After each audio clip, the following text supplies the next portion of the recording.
पंतप्रधान मोदी जवानांच्या भेटीला. ऑपरेशन सिंदूर नंतर मोदी थेट आदमपूर एअरबेसवर. हवाई दलातील शूर सैनिकांशी मोदींनी साधला संवाद. भारत पाकिस्तान मधील युद्धविरामानंतर पंतप्रधान मोदींनी सैनिकांना सॅल्यूट केलंय. सोमवारी रात्री देशाला संबोधित करताना मोदींनी भारतीय लष्कराचं आणि त्यांच्या शौर्याचं कौतुक केलंय. एवढ्यावरच न थांबता पंतप्रधान मोदींनी आज आदमपूर येथील एअरबेसवर जात जवानांची भेट घेतली आहे. आदमपूर एअरबेस देशातील दुसऱ्या क्रमांकाचं सर्वात मोठं एअरबेस आहे. ऑपरेशन सिंधूर नंतर आदमपूर एअरबेस चर्चेत आलं. पाकिस्तानकडून या एअरबेसवर हवाई हल्ला करण्याचा प्रयत्न देखील केला गेला होता, पण भारतीय हवाई दलाच्या जवानांनी हा हल्ला हाणून पाडला.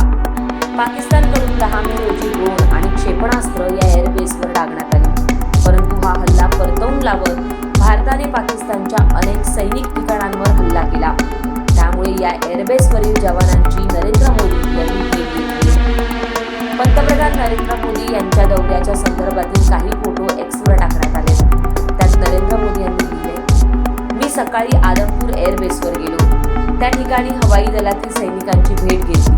त्यांचं धैर्य, दृढ निश्चय आणि निर्भयता याला सॅल्यूट आहे. त्यांच्यासोबत राहण्याचा एक अतिशय खास अनुभव होता. आपल्या देशासाठी आपल्या सशस्त्र दलांनी जे काही केलंय त्याबद्दल भारत त्यांचा सदैव ऋणी राहील. पहलगाम हल्ल्यानंतर भारताने ऑपरेशन सिंधूर लॉन्च करत पाकिस्तानमधील 9 दहशतवादी तळं उद्ध्वस्त केली होती. खरं तर ही भारताची दहशतवाद विरोधातील कारवाई होती, पण पाकिस्तान लष्करानं अवैध केली. रात्रीच्या अंधाराचा फायदा घेत भारताच्या नागरी वस्त्यांना टार्गेट करत ड्रोन आणि मिसाईल सोडण्यात आले. पण भारताच्या S-400 या एअर डिफेन्स सिस्टीमनं पाकिस्तानचा हा डाव हाणून पाडला.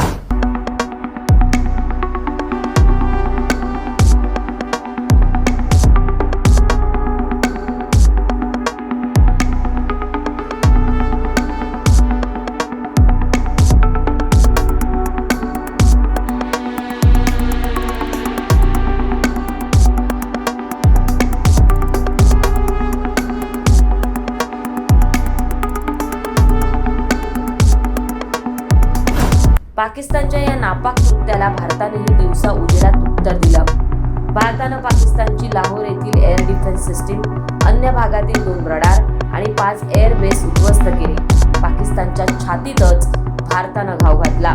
देखा कि कैसे पाकिस्तान के ड्रोन्स, पाकिस्तान की मिसाइलें भारत के सामने तिनके की तरह बिखर गई.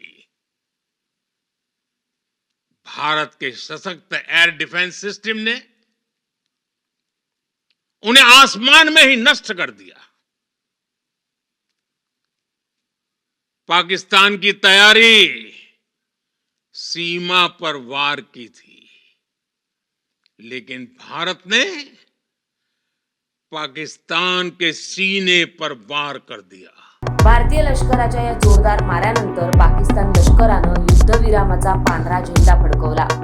भारताचे DGMO यांना हॉटलाईनवरून फोन करत शस्त्रसंधीची विनंती केली. भारताचं हे लष्करी सामर्थ्य पाहून जगही हादरलं. भारत की आक्रामक कार्रवाई के बाद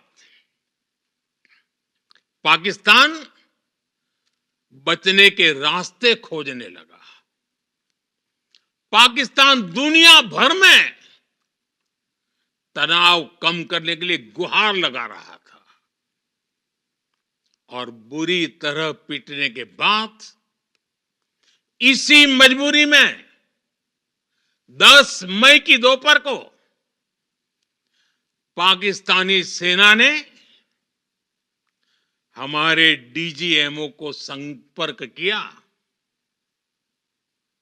तब तक हम आतंकवाद के इंफ्रास्ट्रक्चर को बड़े पैमाने पर तबाह कर चुके थे.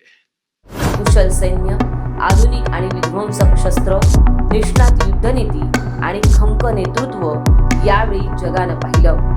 पहलगाम येथील 26 बहिणींच्या पुसलेल्या कुंकवाचा बदला भारतानं 100हून अधिक दहशतवादी आणि 40हून अधिक पाकिस्तानी सैनिक मारून घेतलाय.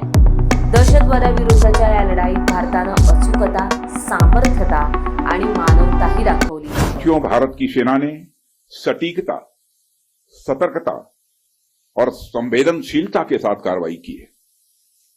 हमने जो लक्ष्य तय किए थे उन्हें ठीक समय तय योजना के अनुसार सटीकता से उन्होंने ध्वस्त किया है और किसी भी नागरिक ठिकाने, सिविलियन पॉपुलेशन को जरा भी प्रभावित न होने देने की संवेदनशीलता भी हमारी सेना ने दिखाई है.